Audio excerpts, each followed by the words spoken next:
Hi, I'm John Bowey. Welcome to Engage. It's the program where we explore, challenge and celebrate the world of recovery. Addiction and recovery don't just affect the addict or the recovering addict. It also affects their families, friends, colleagues and anybody else that's in their close circle. So in this episode I'm going to be looking at the recovery of family members. And joining me are three brave mothers who have literally been to hell and back, and they're going to share some of their experiences and also some of their hope and wisdom. So, hi, welcome, thanks for joining us. Could I just go through and ask you to introduce each of yourselves? Absolutely. My name is Patti Bannister. I have a daughter who is in recovery. Just celebrated her little over 1 year, so very excited about that, and I'm here to share hope that recovery is possible. Okay, I understand also you're part of an organisation as well. I am. I'm with a group called Ohana. We're a group of mothers who support each other through having children with substance use disorder. We also do some advocacy work, stigma busting. Okay, great. But mostly we support each other through thick and thin. Thanks. I'm Judi, and I lost my son to a heroin overdose about 5 years ago. Okay, thanks. I'm Patti, and I also lost a son to a heroin overdose about 2.5 years ago. I am here today to discuss how that's affected me and my family members, and to discuss a little bit about grief following the death of substance overdose. Yeah. Now this is a really difficult subject. Can I just maybe ask one of you what gave you the courage to come here and talk about that today? I think it's important for us to share our stories. As you well know, we're in an epidemic right now with, in particular, heroin, opiates, and if we don't get out and put ourselves out and start breaking stigma, we can't expect the problem to be cured, because it very much is a family disease, and not just a family disease, a community problem. And looking back, maybe Judi, what you know now, I mean, were the telltale signs earlier on when your child first started using? Yeah, he didn't live with me, but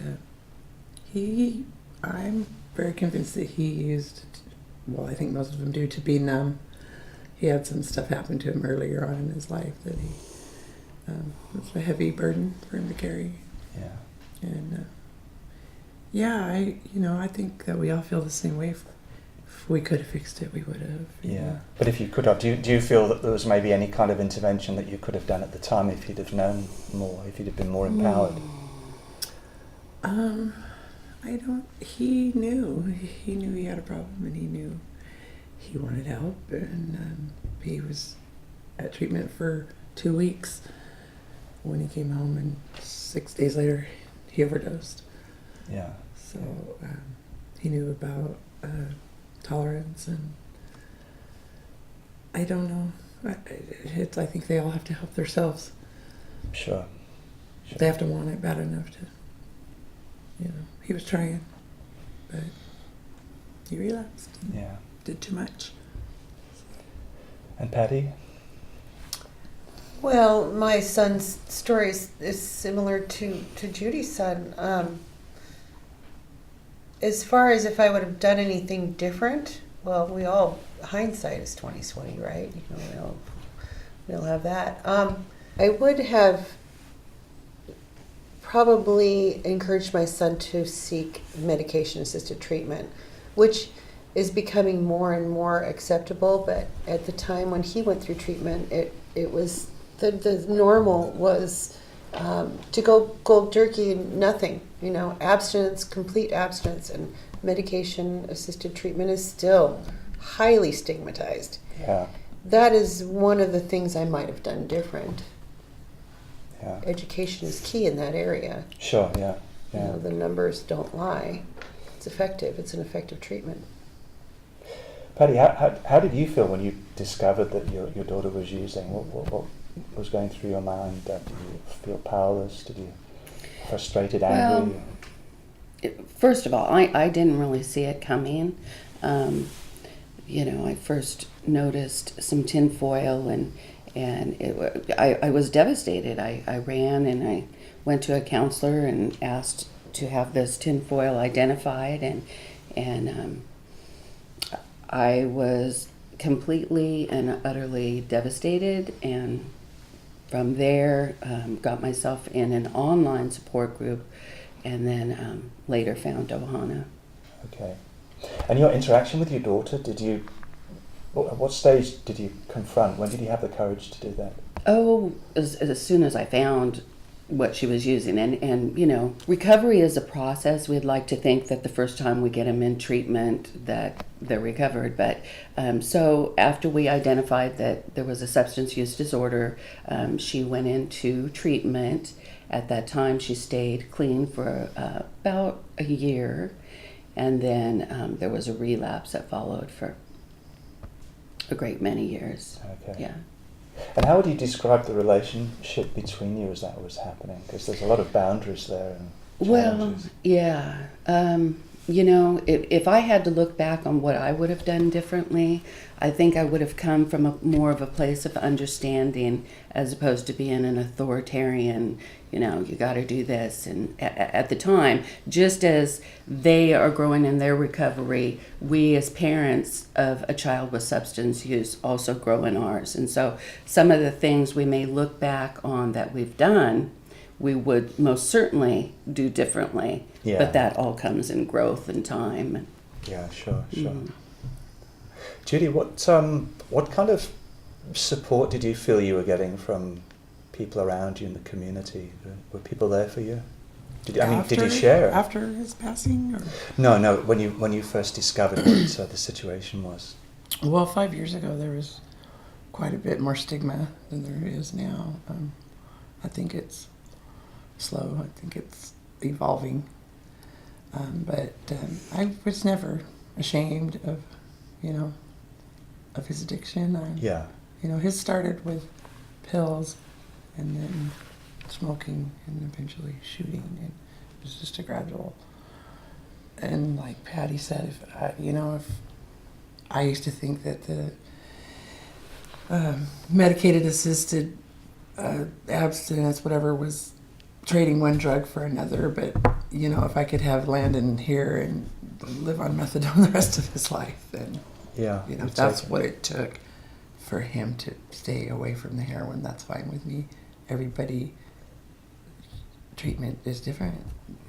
Different treatments respond to different people. So when you found out though, did people reach out to you? Was the people offering advice to you, friends? Not so much, really. I wasn't on social media yet when I realized how bad his problem was. So that made a big difference, I think. The age of social media. It did, because I started Facebook about 6 months before he passed, and the support that I received after was phenomenal to me. I never expected it, and it was it was a good, positive thing. And in the early stages of discovering his using, were you married at the time? Did your partner help you? No, we had divorced. Okay. By then. So you were managing all of this on your own. Yeah. I'm a recovered addict myself, so okay. Meth was my drug of choice, but I have 10 years clean. But his father is an addict too, so part of me thinks he didn't really have a chance, but I have 2 daughters that don't touch any drugs, so I don't know, go figure. But Landon had some extraordinary circumstances. In 2004, he was in a wreck and some people died, and he went to prison. And if there was anybody that didn't want to be in his own skin, it was him. Sure. As far as I'm concerned, I would like to think if he had been sentenced to something besides prison, like some counseling, that he might still be here. It's hard to say, but sure. Yeah. Patti, how much of a kind of a support structure did you have? Well, This is the early stages when you were just discovering what was happening. you know, well, my family has had, I had other substance abuse problems, so I was never unfamiliar with how it works, resources. I'm one of those people who goes and utilizes every resource I can. I go and talk to people and find, get what I need. And I did that with Ben when he first started using. Of course, he got in trouble at school with pot first. That was the first thing. And now it seems different to look back on it. But at the time, got him into treatment. And at the same time, not too long after that, he was using pills. And he was quite young, 13, 14. So, yeah, I got him in treatment. He was in several treatment centers throughout his teen years. And I did everything I could. And, yeah, there was lots of advice. Everyone wants to offer you advice like that. I've never been particularly shy about or ashamed or anything like that of what's happening. You do have to keep it kind of on the down low in your office, your work. I was working in a professional medical office, and I had issues, and that wasn't just something that you were going to talk about to everybody. But when it came to making the arrangements and getting them off to treatment, I did all that stuff. Did you feel, there's a fine line sometimes between advice and judgment. Did you ever feel judged as a all the mom? time? Everyone will judge you. You get a judgment is everywhere. Even if your kid goes into treatment and you go there on family day and you're all in a circle of parents, you'll see parents judging each other, and we're all there for the same reason. Mm-hmm. It's sort of an interesting thing. Yeah. And of course, all those parents are probably fairly new to the program too. The three of us are older now. We've been through a lot more. We look back on things differently than we handled it at the time. Education, I think, was the biggest thing. Mm-hmm. Is the biggest thing for everybody. Yeah. Especially the people that judge, that are usually the least educated regarding the subject. Well, and I was guilty of it myself, in a certain way. I think we all are. I remember the first time it really struck me was he was very first in treatment, and I was a single mom. I had 6 kids at home, and I was struggling, and I worked, and I sat next to a mom who was just broken down crying. She was a stay-at-home mom, had money, went to every school event with her kids, spent all day with her kids, and we were both in the same boat. Our kids were both in the same boat.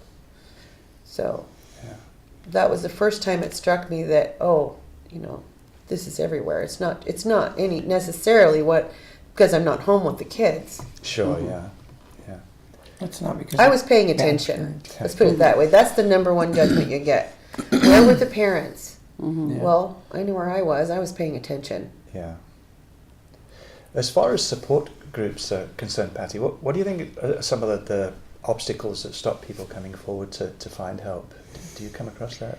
Well, I know when Ohana first started in Mount Vernon, it started out as a small group, and I found Monica. I think we all kind of joined really close to the same time, about 6 years ago, 5-6 years ago, and it was fairly small at that point, but it just kind of grew as word got out and stuff. I am finding I lead the Ohana up in Concrete, and I feel right now we're still a very, very small group. Sometimes only 2 or 3 of us go. The largest it's ever been is 5. The biggest obstacle to moms seeking recovery is the fact that they have stigma too.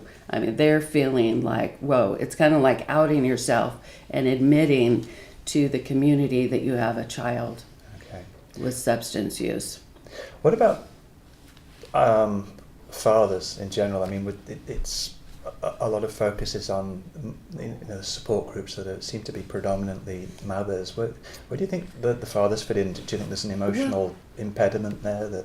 Even though Ohana says that it's for just mom, or a lot of people assume it's just for the moms, we actually do welcome men into Ohana. So my husband goes to events and is often seen. Do you think there's not a gender difference, but do you think a father generally would approach dealing with these issues differently to the mother? I think for my husband, I think it's actually harder. I think men need to seek support just as well, because they're not only carrying the burden of the child, but they're worried about their significant other, their spouse, their wife. My husband, I think, felt relieved when he, finally started opening up to his feelings of what it feels like.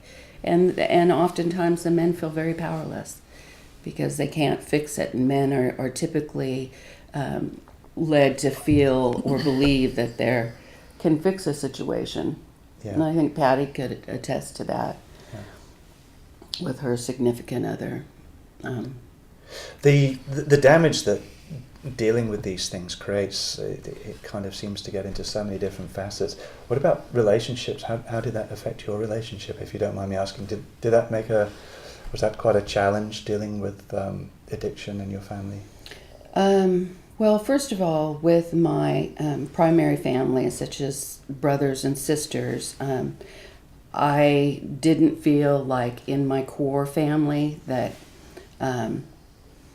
I don't know if I didn't feel it or I didn't want to share what was going on with my daughter, because I felt, being that they knew my history, I almost felt more judged, in the core unit of the family, So, and it just didn't feel safe. And so when I found a group of women that were struggling with the same thing, that's where I felt at home. Sure, yeah. Mm-hmm. Yeah. Do you guys have similar experiences to that? Or? Well, you're talking about the significant other and how that affects things. Yeah. Lonnie and I have been through a lot of challenges because we've been together. He's not the father of my children, so he's the stepfather. And that leaves the responsibility of the kids on me. I mean, he's there to support, and he's a fixer, like Patti says.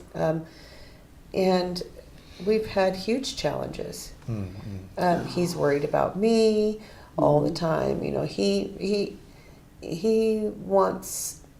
I have the responsibility of fixing it, and he's he wants me to be happy, but he also has his own relationships with the kids, and there's challenges there as well.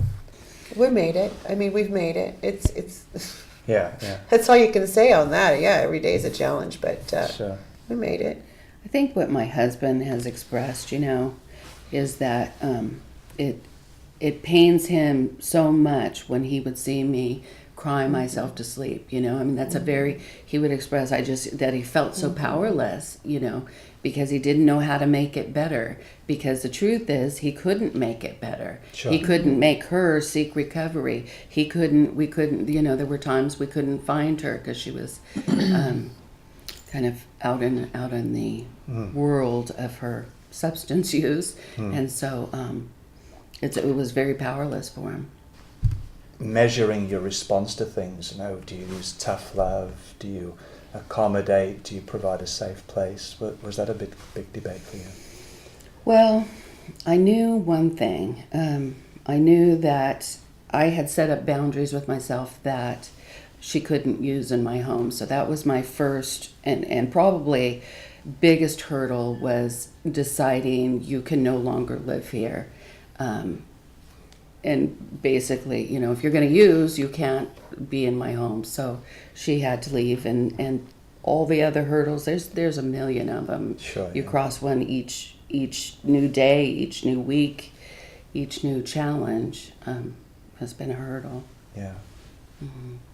Judi, was that a similar challenge to you as far as working out boundaries? how do you draw the line between supporting your child and being, strict with them, I guess?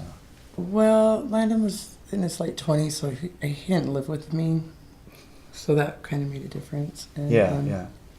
I think there's a real fine line of enabling and loving them, but I would have always given him a meal and a place to sleep. Right. Always, Mm-hmm. And there is we had a family get together once, and I told him if he was high not to come, because I couldn't stand to be around him when he was high. And he didn't come, and part of me regrets that now. I feel bad. I wished that I hadn't had told him that, but there's just some things I can't change. Yeah. I wasn't, I didn't have anything worth stealing. I didn't have any money to give him. So as far as enabling him that way, it just wasn't possible, but I don't necessarily agree with the tough love. I think everybody's different, and they should follow their heart. Sure. And of course I can say things that I may not have said before because my child's gone. Mm-hmm. Things I might have done different. Yeah. Regrets I might have, Okay. So, have you reached a stage now where you've kind of forgiven yourself for a lot of the things that you felt you may have been responsible for, even though you probably weren't? I think some days are better than others. As I learn more about addiction and my own addiction, and that it's not a character flaw, that it's it alters your brain and changes your brain, and it's a disease, that I'm not quite so hard on myself maybe. And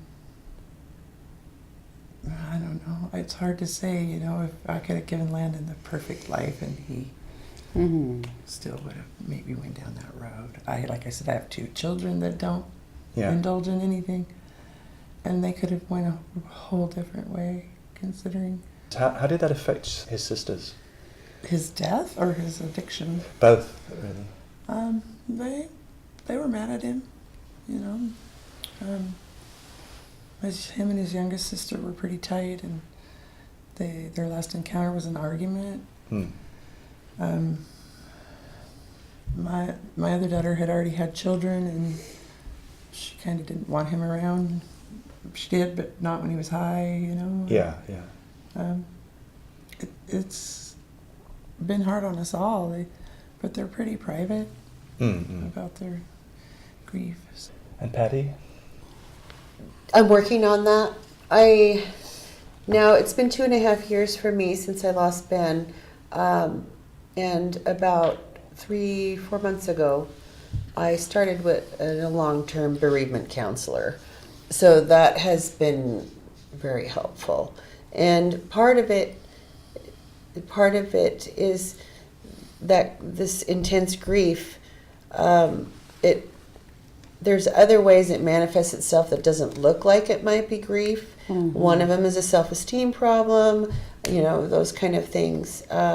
So those are things that I am working on with the counselor, and there's tricks to help you with some of those. That self-talk, and I would encourage anybody who's suffering it where I was to do that too. Yeah. I had some extremely dark times, very dark.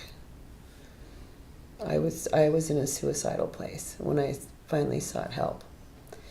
So for me, what got me through that is the tiny sliver of hope that it's going to be better someday, that I don't have a never-ending, till I die, this feeling.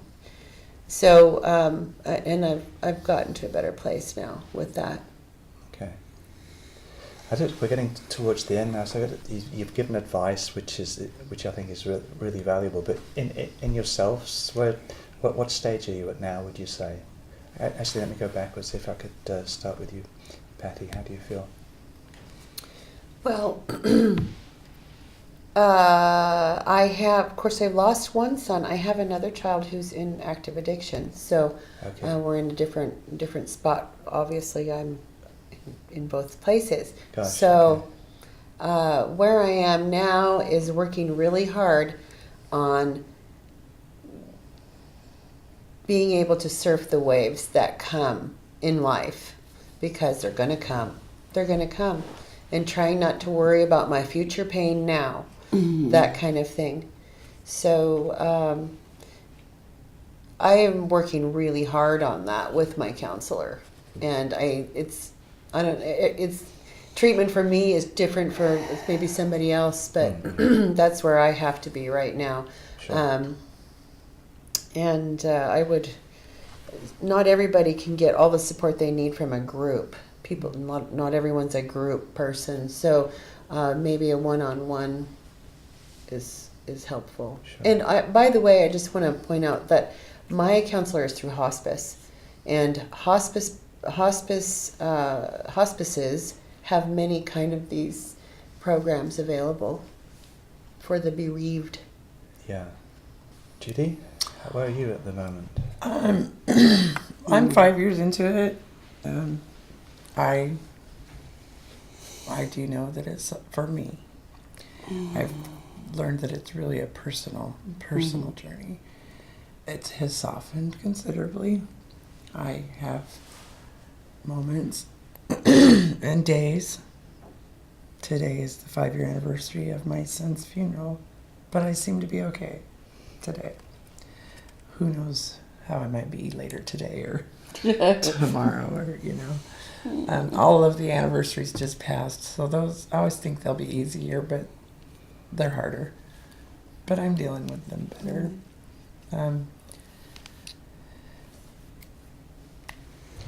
Sure. Some days are okay. Some days it's still really surreal and it hits really hard. Some triggers, but I personally hold on to. I know I'll see him again, so Yeah. that's what keeps me.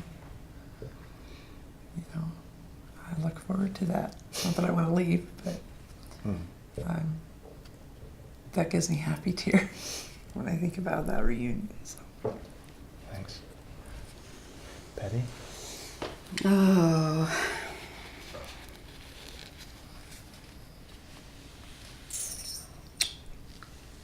Where am I? Right now I'm in the moment with Judi, so for me, I think that our whole entire family is in a transition of healing, and for me, I'm reflecting. I mean, one of the things we try not to do is go back with woulda, coulda, shoulda, but for me, I'm really looking at, because my perspective of addiction has changed so much.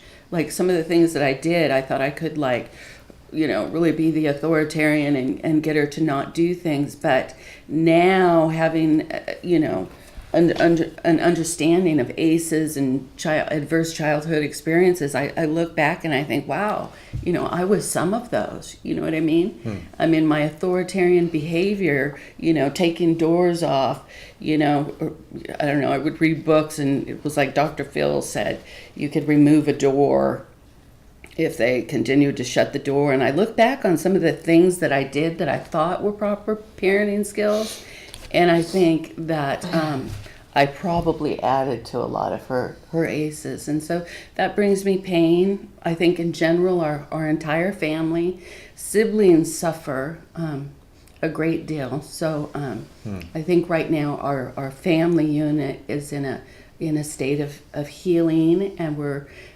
so pleased and excited and proud of my daughter. And I'm relieved. What I can say is that I don't think I would have survived, honestly, without this group of women. Because there were times that I literally found myself, in a ball on the floor in my house, and women came to me. We've all been there and seen those really hard, dark days. Sure. And so one of the things I feel is that, hope's possible, and hold on to each other. Is that's one of the things, we just kind of hold on and lean on each other till we get there, and we support each other through thick and thin. Right. Mm-hmm.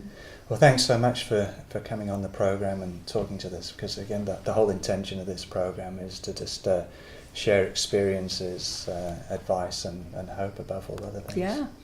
Thank you. Thank you. Thanks for doing this, John. Yep. Yeah.